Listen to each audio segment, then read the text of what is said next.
Hello and welcome to the Recovery Matters podcast from CCAR, the podcast where putting recovery first is always the goal.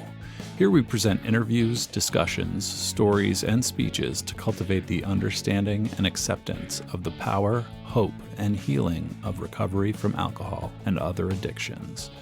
Here are your hosts, Phil and Sandy Valentine. Phil, in our family, you have a reputation of enjoying meat. I do. That's no doubt. Particularly barbecue. Well, thanks to one guy in particular, I really discovered barbecue. Right. Mm-hmm. And you discovered it, I remember, I don't know how long ago it was, but you're like, you got to come with me to this place, this pop-up restaurant. And it was in my hometown of Windsor. It was. Next to the famous Bart's Hot Dogs. Mm-hmm. And that was my first experience with Bear's Barbecue. Yeah. How did you end up finding that? Ann Baldwin. Ah. She was doing some work with the owner, and she really wanted me to go meet him. And do you remember that? Do you remember meeting me? Yeah, that was a long time ago. Well, it seems like it was a long time ago. Well, lots happened to you. Some days it's yesterday. So say hi, Jamie. Hello, everybody. And that was a remarkable little pop-up restaurant. You had half a counter. Yeah, we had maybe like 6 feet of counter and maybe like 8 square feet of walk-in space, if that, and just did it. And you had you had one smoker at the time? Yeah, one smoker outside on a trailer, so. And where'd you get the idea? Rain, sleet, or snow, we were out there smoking. And where'd you get the idea for a barbecue place in Connecticut? Growing up in Kansas City, and I came out here when I first came out. Kansas City barbecue. It's the best. Yeah. I say it's the best, but yeah. Mine's the best. Anyways. Mm-hmm.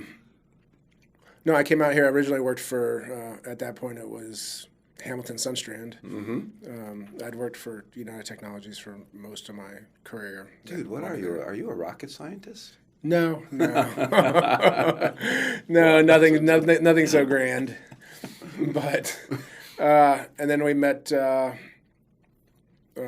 the owner of Bart's, mm-hmm. who's also the mayor of Windsor, mm-hmm. and mentioned that we wanted to do this was during when Hurricane Sandy came through, so we wanted to do a fundraiser. Mm-hmm. And back then I used to do competitive eating, so we did a chili dog eating fundraiser, with mm-hmm. it being Bart's.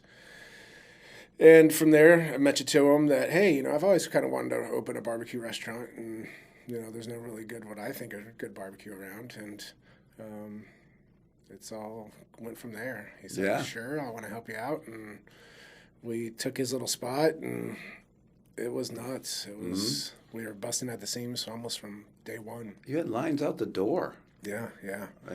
And you had to go around the other half of that counter that some poor sandwich shop were. Yeah, exactly. Skirt that counter to go around to the back of yours. Yeah. Mm-hmm. But yeah, it was all in from day one, and that's why I tell people just from, people that want to start their own businesses is if you want to start your own business, you want to be an entrepreneur, then you kind of have to take the parachute off and just jump. Yeah. Because if you have that safety net, or if you have one foot in and you have something to go back to, you're never going to push it.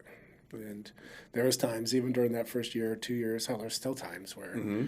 but especially those first couple years when we were first building out Arch Street and our new mm-hmm. our Windsor spot that we ended up moving to, where we were broke. I mean, no money. It was literally the money would come in from sales, and we would put it right back out to pay the contractors, and we were behind on taxes. We were behind on everything, and there's a lot of sleepless nights. And that's the whole point is if you had something to fall back to, it'd be like, okay, that's enough, and you'd go back. But I had cashed in my 401k, cashed in my pension from United Technologies. We sold our house. It was all in, so there was no turning back. How comfortable do you think I'd be doing that? You'd probably be dead. Yeah. Of anxiety. Yes. Yeah, it's... He'd do that in a hot second. Yeah, I'd be like, well, hey. And you gotta... But without it, then that's the whole saying, with mm-hmm. no risk, there's no reward. So there's been reward. It's gone well. We're up to 6 spots now. and it's met a lot of people along the way. Yeah, Had a lot of adventures and misadventures along the way too. Yeah, well, that's the part I really want to get into. But I do have to say that when people come to Connecticut, I say we have the best barbecue in the world that I've ever eaten, and it's just a short walk from here. And they're like, no way. And I don't know how you do that brisket, but I have never tasted brisket anywhere. And I've been to Kansas City and Texas and everywhere that is that good. So what's your recipe? You're gonna tell me. We cook it more, and this is again just my opinion. Yep. Brisket's always traditionally been kind of overlooked, in my opinion, in Kansas City. Kansas City was always a big spare ribs and pork and chicken, and you could get and burnt ends. Burnt ends, of course, started in Kansas City. But brisket itself, in terms of serving it and cooking it, has always been mediocre. In fact, like all my family, they will not eat barbecue in Kansas City anymore. Right. So we and brisket's always been king in Texas. So we really cook it in more of a Texas method, but our rub is very, very different than a typical Texas rub. Typical Texas is just salt and pepper. Yeah. Whereas us, I think we have your 15 or so spices. Your secret ingredients and secret combinations. And that's it's one thing I've been lucky with during my whole life in my career with United Technologies. I was always able to travel all over the place. So all over the country, I've lived all over the country and traveled all over the world. So you just try different foods, and then when I was coming up with like the rubs and everything else for bears, it was really just combining what I like best out of everything. So Texas brisket, Kansas City ribs, burnt ends, and then just tweaking it from there, of course, to the taste of the Northeast, which, say like cornbread, we went through probably 20 iterations of cornbread at least, just trying to dial it in. And at that point, my partner, who's now my ex, she was working at the Hartford School District. And so she would bring in these trays of cornbread to her coworkers, and we would do samplings, and they'd get her feedback. And traditionally in the South, cornbread is no sugar. Like very traditional Southern cornbread is not sweet at all. It's very savory. But here, the more sugar I added, the better. So our cornbread is very sweet here, and but it is good. It is good. It tastes almost like cake. Yeah, exactly. It's almost dessert because you put that and then you put the honey butter on it, and there you go. I didn't have breakfast. I'm really regretting that I didn't have breakfast. But I didn't think so you go, and I love the way you set up your restaurants, and you have the big menu there, and it's cafeteria style. And I look through the menu, and I'm always going back to brisket. And I never thought there was anything I could turn me away from the brisket. But then I have burnt ends, and oh my gosh! And then the beef rib on the weekends. They're crazy. Yeah, that's about the hierarchy. They're crazy. Of goodness. I feel like people should really understand that you are starting to just glow with your joy. Yeah. There was a time that I thought we were going to need a new pathway of recovery. I am a big Bears barbecue addict. That was pre-pandemic when you were hitting the restaurant pretty often. All the things you put the time into, even like the mac and cheese. My kids just love the mac and cheese. They just Well, and that's why when we first even came up with that is, barbecue to me is very much a comfort food, and it's. I wanted to remind people of, when they were growing up, when they were kids. And so our mac and cheese isn't fancy, but it's, what traditional, like what I would eat growing up. It doesn't have a bunch of fancy cheeses and whatever, but it's good and it's comfort food. And it's one of the big things I like about the restaurants and about just food service in general. It's really not. Yeah, I like cooking, but I don't really get to cook anymore. But it's really just when I'm in the restaurant and you see people and you say, how was your day, or how was it, and it was horrible until I got here, and now my day's great. And it's a happy food. It makes people happy. You can't eat barbecue and be miserable. It's just not the way it works. How do you your barbecue though and not need a nap afterwards, especially when you're above I tell you 60? what, yeah, no, I see people, well, even like you come in there and are just people that just work in offices and stuff, or like when unfortunately travelers isn't really back to the office yet, but usually when they are, you see all these people coming down in suits and they sit there and they eat a Big Mac attack, a bunch of mac and cheese and meat and cornbread, and then they go back. I can't imagine that they're productive the rest of the day. It's nap time when you're going back to your cubicle. Well, I've learned to curb. So, like yesterday, I had the brisket entree with beans and coleslaw. Yep. So it wasn't like the heavy, it was still pretty heavy, but it wasn't as heavy as like mac and cheese and cornbread. Yeah, no, I'll typically eat, I'd say at You're a least salad 5 guy. to 6 days a week. But yeah, I'll eat meat with salad or beans. The beans I eat a lot, or broccoli salad I love the broccoli salad. Sweet too. Yeah. Yeah. So that just made me think of something that I now have just forgotten. Okay. Oh, one of the things I appreciate is like you use all paper, recyclable, very eco-friendly. We try to. In fact, we were just having the conversation with, right now it's hard to get anything. There's just a supply situation across the world. So every week we're out of something new, but we've tried to get out of any plastics. We still have plastic utensils, but we have paper cups now. All our bags are paper, and they've always been paper. And just from an environmental standpoint, I think it's, we all have to do our part. When you think about it, Bears isn't a huge chain like McDonald's or anything, but we go through hundreds of thousands of straws a year, and it's all that stuff adds up. Yeah. Between the straws and the side cups, and that's our biggest thing right now. Is it's our last big plastic usage is the cups our sides come in.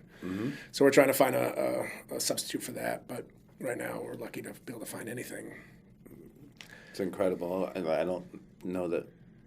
When we started to really protect or put all these measures in for the pandemic, that this far down the road we'd have this huge supply issue and everything that's happening. It's you never can really see cause and effect of how it's going to play out down the road.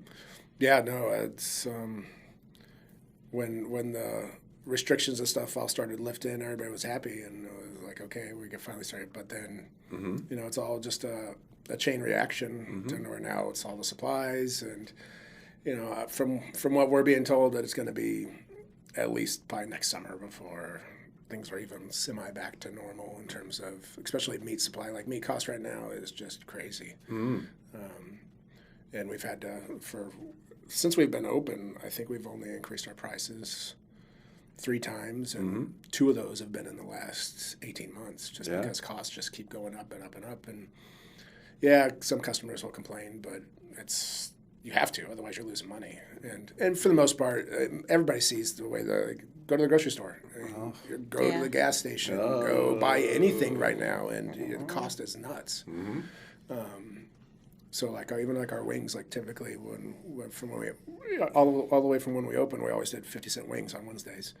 We had to stop doing that because we were losing a ton of money. In fact, our wings I think now are around $2 a piece, which to me even is ridiculous. Yeah, but it's the cost of them. You just can't do anything about it. So hopefully by late spring, early summer, get through the winter. But there's always a challenge especially the food industry. So I want to start asking you some questions, though, about little Jamie. Was there ever a little Jamie? Yeah. I don't think so. I want to start to hear some things about when you grew up, where you grew up, what your life was like. I grew up in Kansas City. Well, in the city? Well, I grew up, first 10 years of my life in Southern California.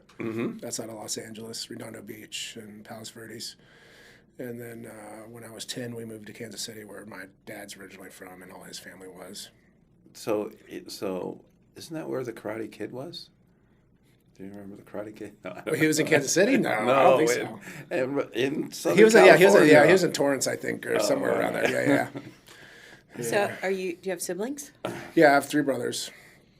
They live all over the country now. One still lives in Kansas City, one lives in LA, one lives in Arizona. What number are you? Second. You're number 2. Yeah. Mm-hmm. So my older brother, he's retired from the Navy. He's in Arizona. Mm. The youngest brother is in L.A. He works in, I don't know what you'd call it. He works for Netflix right now. Oh, that's cool. But he does a lot of he's does like a design director for Wow. online stuff, memes and graphics and whatnot. And then the brother right below me, he lives in Kansas City still. Mm. So what was it? 4 McDonald brothers? yeah, it's Jason, Jamie, Joey, Jeremy. And Wow. what was your reputation?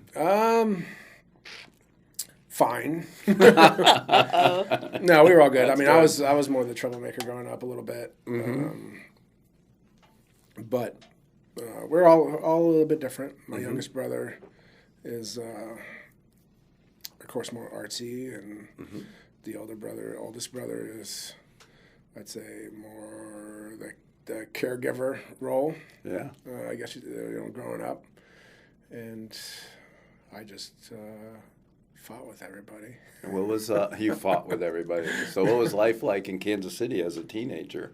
Boring. Was it for you? Yeah, for Kansas City, that's why I've never moved back. But it has changed a lot over the last, since I left. God, I left in '94 when I graduated high school.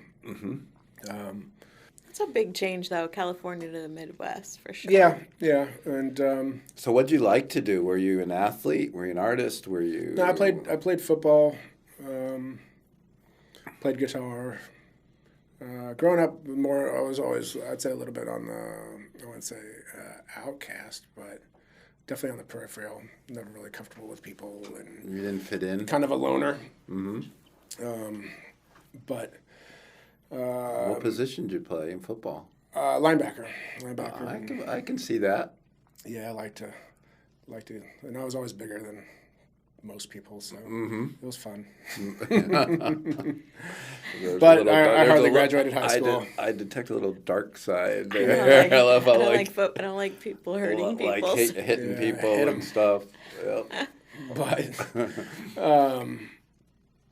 barely graduated high school, and I did get accepted into University of Missouri at that time, but I knew if I went that I'd probably not make it. I didn't have the discipline, or just, I would say, not necessarily work ethic, but just I didn't apply myself to school. I think I was always bored in high school and never challenged enough. So followed my older brother's footsteps and went in the Navy. And went to the nuclear program and did really well. And that was really the flip for me was, when I first went in, the common thing among everybody I knew was, you're never going to be able to do that. I mean, the nuclear program is the hardest, academically, probably the hardest program in the military. Mm-hmm. And I did it, and I did it well. I graduated towards the top of my class, and but it was really, that's where I learned how to push myself, and just really, I've always, try to prove myself through achieving was my latest thing. So. Wow. So was this nuclear submarines? No. What was it exactly? They do give you the option to go on subs, and when you're at that point, your second school, which is called Power School, was in Orlando. It's now closed, but when you're about to graduate from there, they take you over to Cape Canaveral to tour the subs, and no. You don't want to be honest? I always thought there was a height thing, too. No, I mean, I knew guys that were taller than me, but the bigger you are, of course, the less likely you're going to like it. Yeah. Yeah. So what did you do with it? What did you do with it? I was on the Nimitz. I was on an aircraft carrier. So I was an engineering lab tech, so I handled all the radiation and chemical controls for the nuclear power plant. It was interesting. And the school was definitely, that program was, to this day, probably the hardest thing I've ever done. I mean, it was intense. You'd be in class or in school over 90 hours a week, every week. And because everything is secret stuff. You know, it's all nuclear power stuff. So Yeah. you can't take your books outside of school. So any studying you have to do is in class. And it was just, you know, you went from learning basically at the beginning basic math and basic tool usage, like, oh, this is a hammer, this is a wrench, and to nuclear physics in 9 months. So it was very, very, very intense. But even that, you know, as long as I applied myself, it was fine. Whereas there was guys you really felt sorry for that really tried as hard as they could and couldn't make it. You know, and the amount of effort they put in to have to then fail out after 6 months of really killing themselves to get through this program. And there's I don't know about lately, but I know back then there was regularly people committed suicide because of just, you know, failing out. Did you have any mental health issues that you put into? I mean, I've always had mental health issues, but I know, but nothing especially for that. No. that you like would identify even then growing up or anything. But you talked a little bit about being like isolated and Yeah, I mean, I've always, and it kind of runs in my family, depression and anxiety and bulimia was towards the end of my Navy time. Very supportive of the eating disorder organizations because I dealt with it for, 20 some odd years. I was bulimic. wow. Which then led into my competitive eating, which was even worse because that just rewarded the bad behavior or just not good behavior, I'll call it. Did you realize it when you were going through it, when you were in the Navy? You did? Yeah, but I didn't care, and you know, it's just part of the whole that mindset, or even just like an addictive mindset. Like like even when I was drinking, you realize, at least I did, that this is not normal or it's not good, and, but at the same time, you really don't care. You know, it's. You know, it'll be fine in the end, and it just gets worse and worse and worse. But Yeah, I relate completely to how you describe that about, I don't think I've ever heard it said that way, that you know it's not good, but you don't care. And so it's a both and. And, it's I think it's part of just the whole mental struggle of it. Because then you beat yourself about it. Yeah, you beat yourself up about it because you know you're doing something that's bad, and it's probably going to kill you in the end. And at the same time, I wouldn't say you're helpless, but your mind, and that's just, I tell people, just you have to really watch your thoughts, and because your mind could trick you really, really quick, and it could. Yeah, I couldn't think blow my it way. off I couldn't think my way out of it. I didn't No. know how to. I knew. My mind would say, like, I knew doing grams of cocaine every single day was probably not a good idea. It wasn't going to end up well. But I didn't really care because it was serving a purpose. And then I would have this moment where I knew I had to stop. So I'd stop for a day. And my mind would say, see? Yeah, see, there's no don't- problem. You don't have a problem. I mean, I did the same thing with drinking. Yeah. You know, I stopped for 2 days or 3 days. Look at that, I made it a week. Yeah. But then those times off gradually narrowed a lot to where it was okay. I didn't drink for breakfast this morning. Yeah. Or I didn't drink a whole bottle today. Yeah. What was the discipline like for you in the Navy? Like, did you? It was hard at first, but also hard and not. I mean, I never really liked. Being told I'll what say to do? I don't like authority figures that don't earn their authority. Just because you're which for me was a problem, especially in the Navy, because just because you're an officer, we have to listen to you. The only reason you're an officer is because you got a degree and I didn't go to college, and and so you have a lot of that, and but at the same time, it does teach you. It teaches you to. You got to deal with what you got to deal with, and it's the way things are, and so you do learn, I would say, tolerance, but definitely work ethic. You know, pushing myself like that. Like I said, that's the hardest, especially up to that point, by far, that I had ever pushed myself, and I would say it's still top couple things I've ever done in terms of. So you were on an aircraft carrier, right? That's the Nimitz, and How long was your tour? How long did you serve? It was originally supposed to be 6 years, and I got out a little early for a medical discharge for migraines. Oh. And where'd you go? I hit my head real hard. Well, I got out, and No, I mean, where'd you go on the Nemitz? Did you go all over the world and everything? no, for the most part, we were in dry dock. Oh, really? Yeah, in Seattle, outside of Seattle and Bremerton, so across the Sound. And you hit your head. Yeah, hit my head, and then after that, I started having really bad migraines. So what do you mean you just hit your head? Come on, you gotta tell me the story. You just hit your head. Pretty hard. Well, there's always low passageways. No, there was a fire drill and was running through the ship and hit my head on an overhang real hard and knocked me out. And, Ow. yeah. Had you had any concussions from football? I'm sure I had a lot of Yeah, football. they didn't really look at them too closely back No, then. they didn't care back then. It was, can you see my fingers? Get up. Yeah. We got another play to run. Yeah, this was before there was concussion protocols, that's for sure. Yeah. But then I got out. Well, at that point, How are guess the I should go migraines back. today? Do you still get them? No. Wow. I ended up going for, I tried to have just about every medication out there, especially when I was in, because, and then being in the military, they have access to very experimental stuff, to typical stuff. So I tried everything and nothing helped. And I ended up going and seeing an acupuncturist for about 6 months. And ever since then, I'll get a migraine occasionally now, but I was getting them almost on a daily basis. Wow. It was pretty You can't horrible. even function. So yeah, acupuncture is what helped them. I tell people I love acupuncture even to this day. Like, even when I went to when I went away to the recovery center, to the rehab, I got back into doing acupuncture again, and it does make a difference.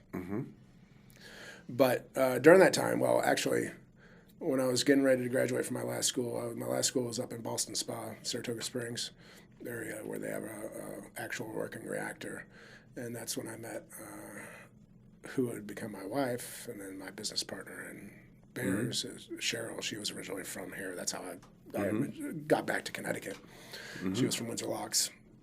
And we took off, headed across the country when I got stationed in Seattle. And we were both, I think, 19 years old. Yeah. And got married. And right before I was supposed to get out, she got pregnant with our son, Colin. She was living back out here. And so this was 97.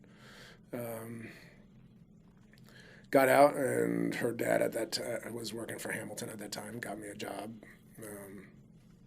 at Hamilton, and I started going to school at Trinity in their IDP program.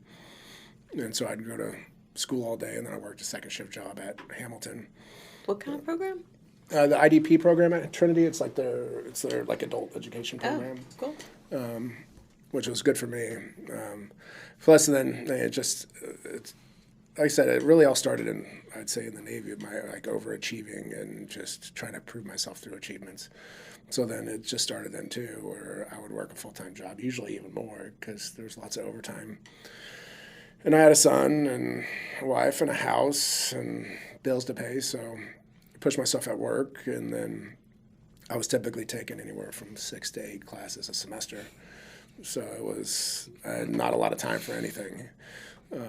I'd wake up in the morning, I'd go to school, I'd leave school, I'd go to work, and I'd get home, 1 o'clock in the morning, wake up at 6 and do it all again but I had made a goal that I wanted to graduate in the class of 2000, because, hey, it's the year 2000.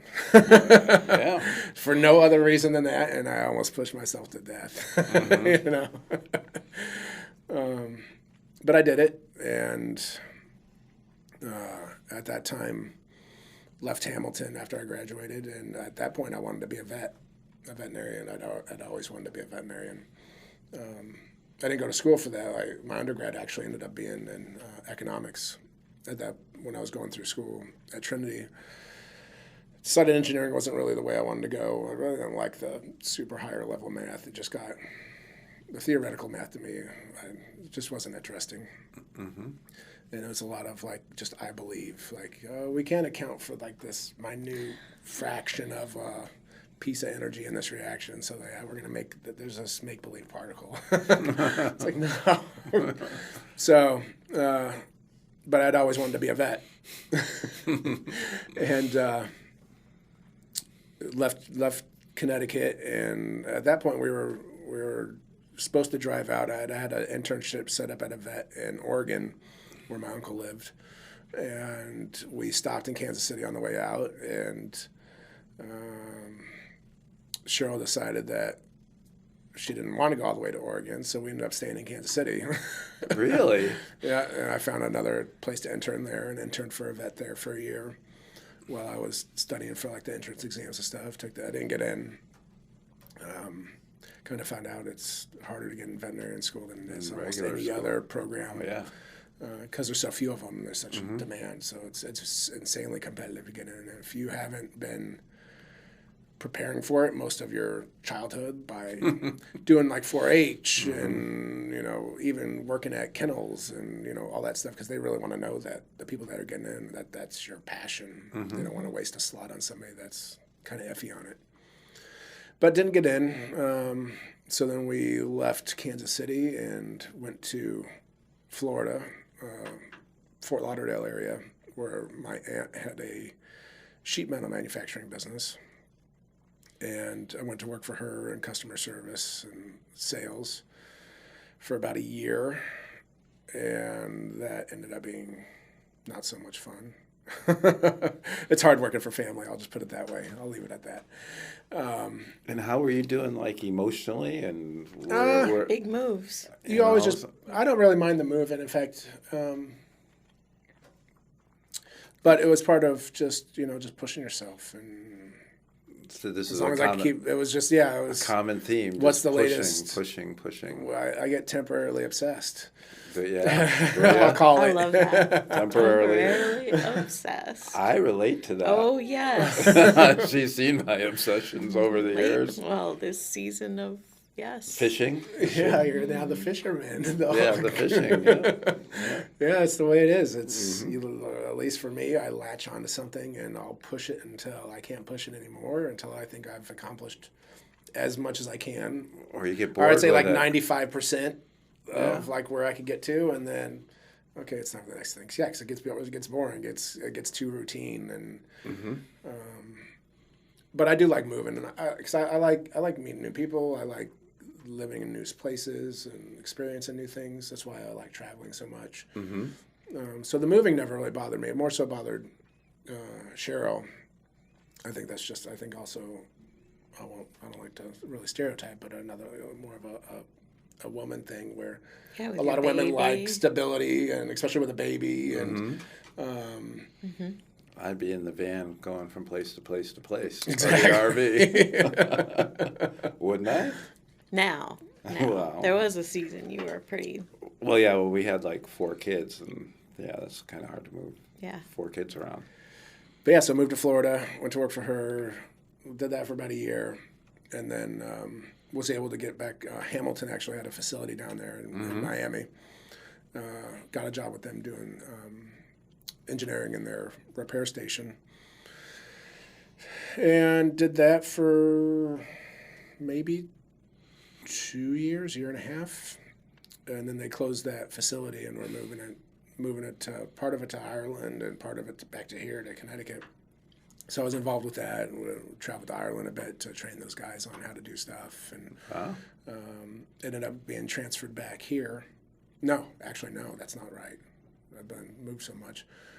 After that closed down, we moved. I got a job with Carrier, the Carrier division, in their facility in Memphis. It's where they make all their condensing units. It's one of their biggest manufacturing facilities that they have. So doing operations, and really that was my first time managing a lot of people. I mean, there was time, I was only at that point 20, this would have been in 2003-ish, so. How old are you now? today? Old 45. 45. So this is. I know, I was So like, 20 years ago. he's about 100, right, with all this? No, it's all these experiences. So when did the first tattoo show up? Like 5 years ago. Oh. Really? Wow. You had Yeah, no tattoos no until tattoos. 5 years ago. Yeah. So, But so again, that's all or nothing. Obsessed. Yeah, right? exactly. It's the now, way it where's the happens. spot where you don't have a tattoo? Like, Hey, now. Yeah, exactly. I don't really have much space left. no space left. I have some room on my right leg and this side, and that's about it. And you probably have plans for that as well. Yeah.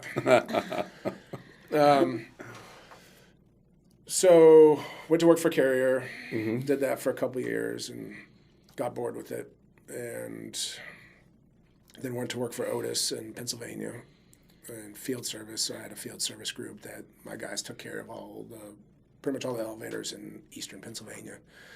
So I was on the road a lot each day, Good Lord. usually just day trips. But when I worked for Hamilton, I traveled a lot in my next stint. So from How there, would you say? I know that drinking kind of takes its way, but how are you with like? Were you drinking okay socially, normally, or yeah, was I there didn't any ever really problems or drink anything? really until a few years ago. I mean, I would drink socially, like Yeah. go out for like a business dinner, or like we never had like alcohol in the house. Yeah. I never really cared about drinking. And there was no other like drugs involved or anything. No, in no. growing- just I smoked cigarettes. Did you? I smoked from the time I was probably 13 until I quit when we left Pennsylvania. Wow. So yeah, for quite a long time, a good 20 years. So how are you navigating all? So you had the bulimia. Like, how are you navigating your mental health without what most There people wasn't turn any. to, which There is was no navigating. no navigating? Well, got for it. me, it's always been, you try to fill that, I'd say, kind of that void inside of you, or that kind of just negative mental space for me at that point, it was with achievements and pushing myself, with trying to be the best at whatever I did. And, Where do you?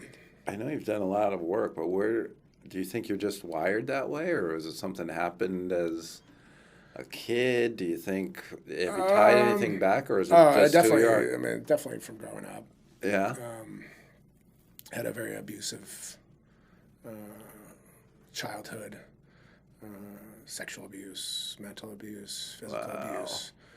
And I think that between that and having, multiple brothers, so just like that family dynamic, and it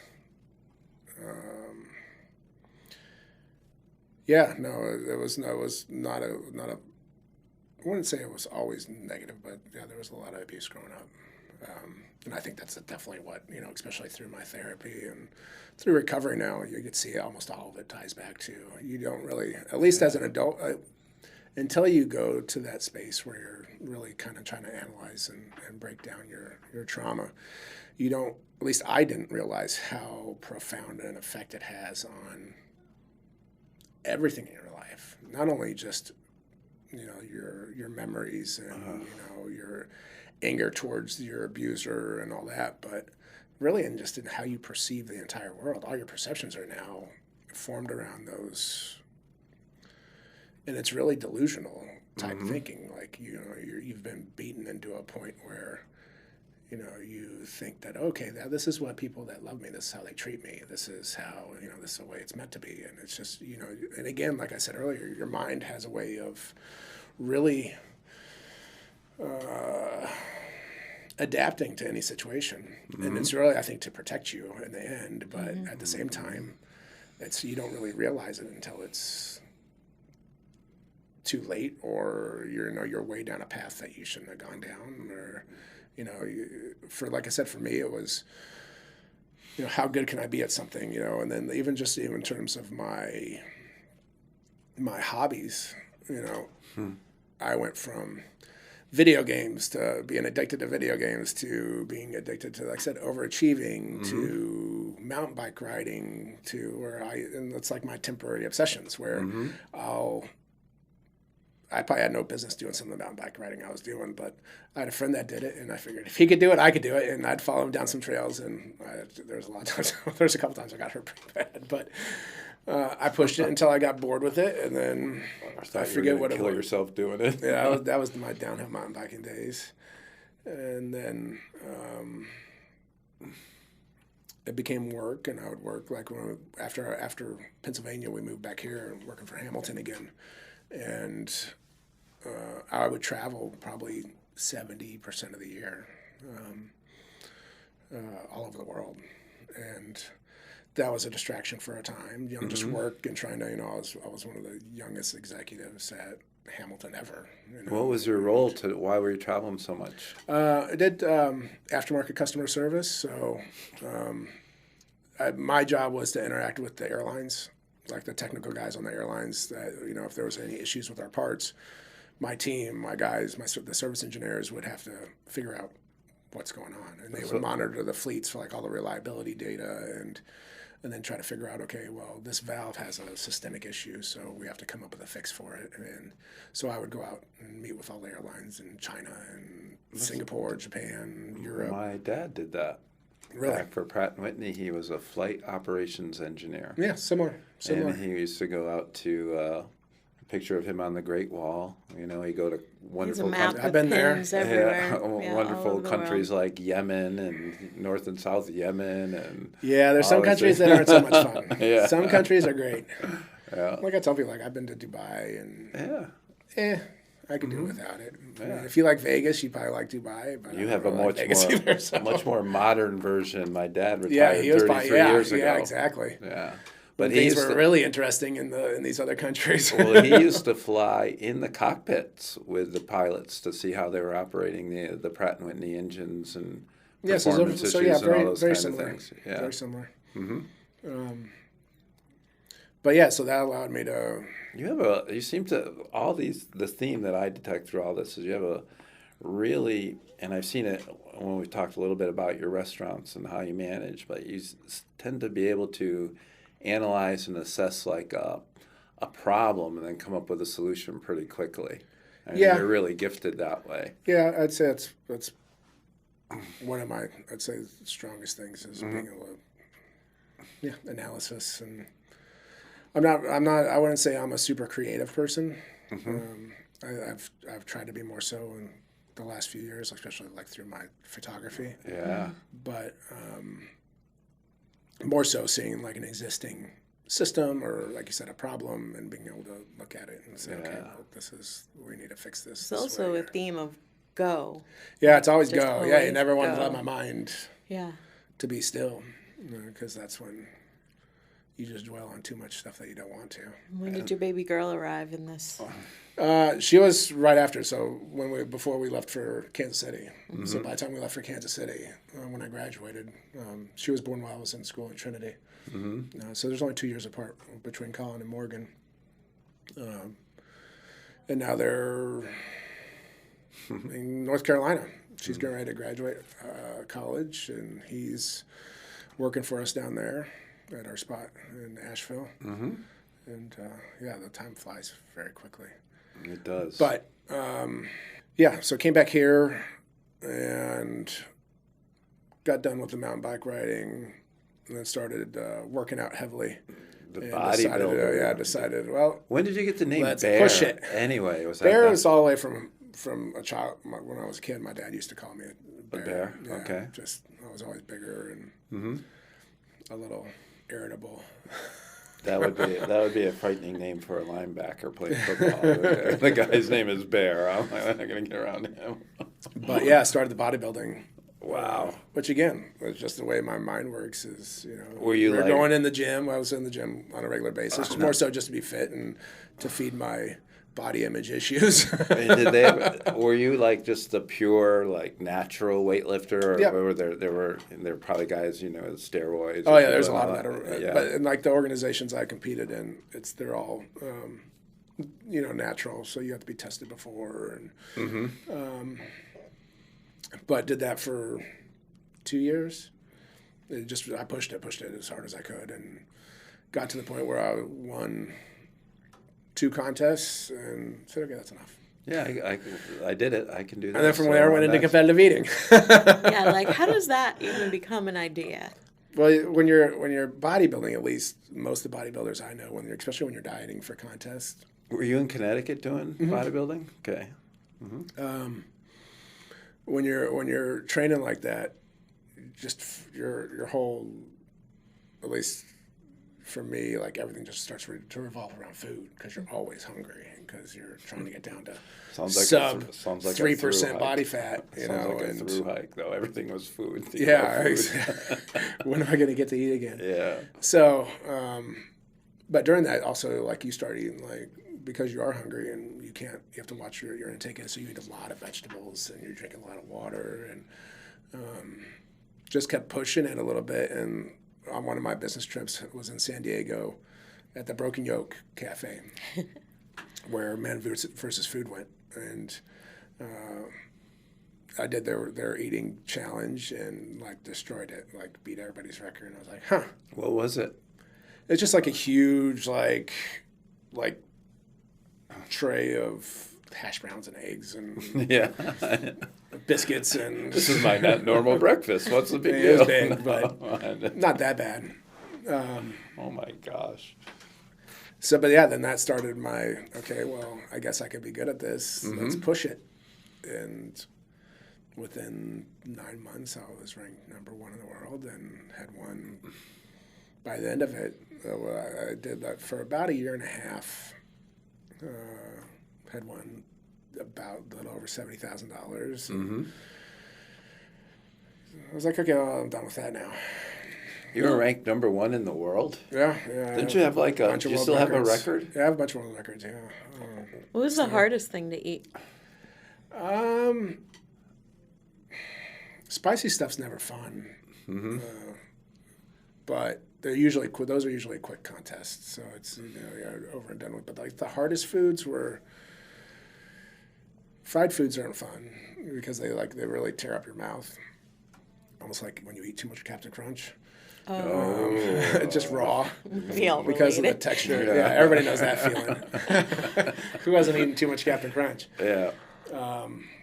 So you came and spoke to my students at UConn Recovery Community a couple of years ago, and I was naive about eating contests. I thought you just eat a lot but you were talking about how you stretch your stomach.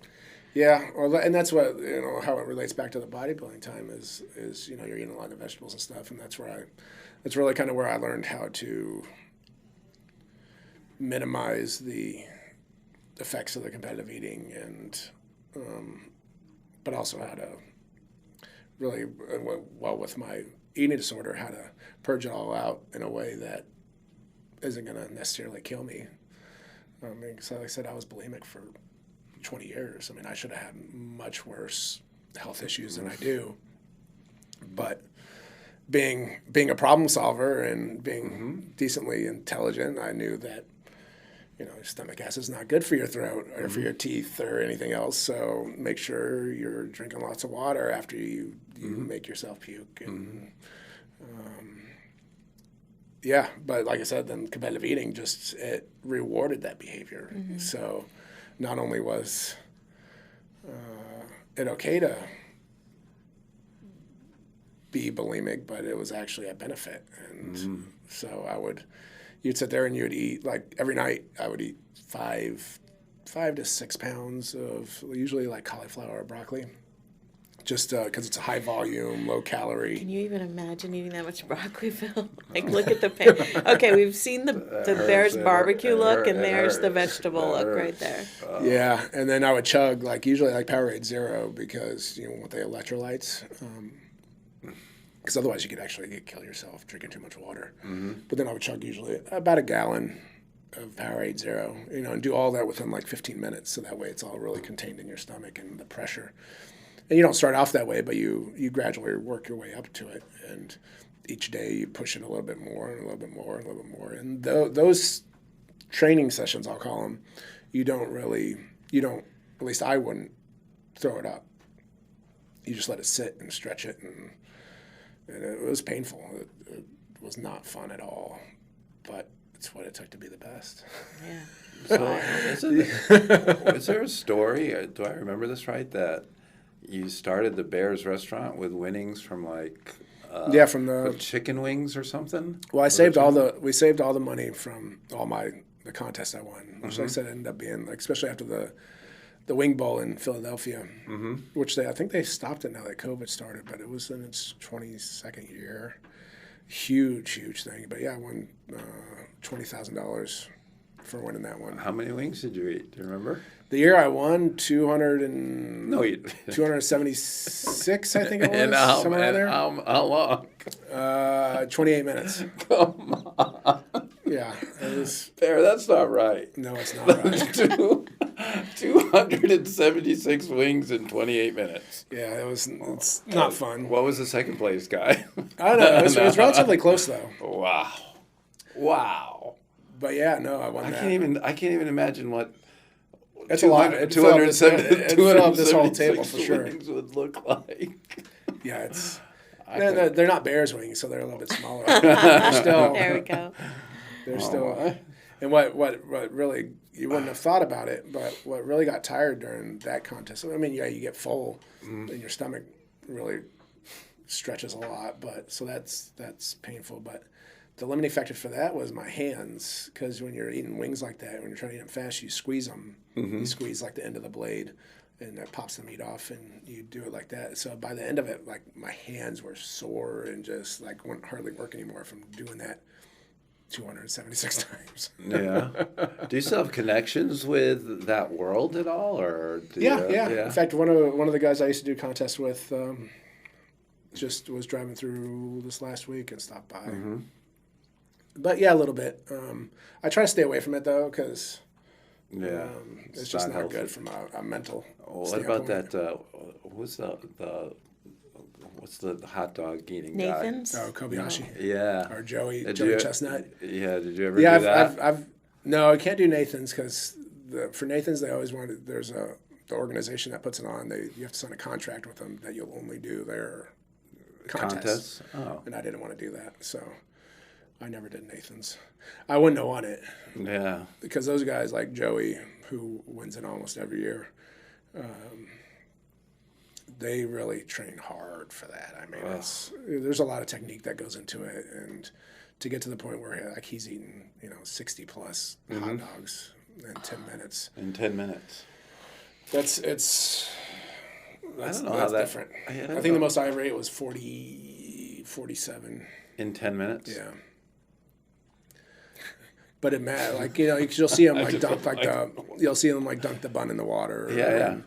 Even like that, there's a technique to it. Like you don't want to leave too much water in it because that fills you up. And after 50 buns, that little bit extra water in there would make a big difference. So, but you also don't want it too dry because then you can't choke on it. Yeah. So they'll practice just eating hot dogs for months. Is that a big prize? I can't remember what the cash prize is, but yeah, it's substantial. Plus, you get a lot of endorsement stuff. Like the most prestigious eating contest. What do you think about eating contests in general now? I mean, even when I was doing it, I would say like this is like it's super barbaric. I mean, you're sitting there on the stage in like typically some little random remote town. Yeah. And just shoveling food in your mouth, and there's people out there, they're all like yelling and screaming and cheering, and it's like it always reminded me of like on Gladiator, the movie Gladiator, where you just like show like all the crowd like a frenzy, and just like it's just like that. It's just weird. It's very surreal. I think Matthew and I were he was at a basketball tournament. We stopped in your Windsor location, and you had a little eating contest, but I haven't seen any of those lately. Or we do have a challenge. Yeah, a challenge. The big sandwich. Yeah. We had a guy beat it a couple weeks ago, which is not typical. I think it's been beaten 4 times. But you actually had 3 or 4. Was it a challenge or was it it was an actual contest? Well, we haven't done a contest in long. That had to be a while ago. Oh yeah, it was. Yeah. But. Yeah, no, I try to stay away from the competitive eating now. So you got to number one, you won $70,000, and that's when you invested in the restaurant? Yeah. So then I already told you how I met the owner of Bart's. And, Yeah. but then we used that money to buy our first smoker, and it's all kind of went from there. Yeah. Quit my job with Hamilton, and like I said, Dove in sold everything full-time. off and just started it. And within a year, we started building out So when Birch did Street. I know the story? When did the drinking start? And why do you think it started, or what happened? The drinking started,